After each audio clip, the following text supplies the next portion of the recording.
छत्तीसगढ़ में कोरोना ने एक बार फिर चिंता बढ़ा दी है, क्योंकि पिछले 6 दिनों में राजनांदगांव जिले में कोरोना संक्रमण से 2 मौतें हो चुकी है। आपको बता दें, शनिवार देर रात लखोनी निवासी 55 वर्षीय व्यक्ति की मौत शासकीय मेडिकल कॉलेज पेंड्री के आईसीयू में हो गई।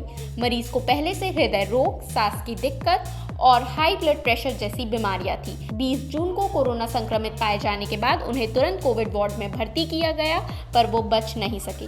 21 जून को कोविड प्रोटोकॉल के तहत अंतिम संस्कार किया गया। इससे पहले 16 जून को 86 वर्षीय बुजुर्ग की भी कोरोना से मौत हुई थी। आपको बता दें, 24 मई को पहला मामला सामने आया था और अब तक 11 जिलों में कुल 172 केस आ चुके हैं, जिसमें रायपुर और बिलासपुर में सबसे ज्यादा केसेस दर्ज हुए हैं। रिकवरी रेट की बात करें तो वो 56% से अधिक है, लेकिन गंभीर बीमारियों वाले मरीजों के लिए खतरा बना हुआ है। स्वास्थ्य विभाग ने लोगों को कोविड प्रोटोकॉल का पालन करने और लक्षण दिखने पर तुरंत जांच कराने की अपील की है।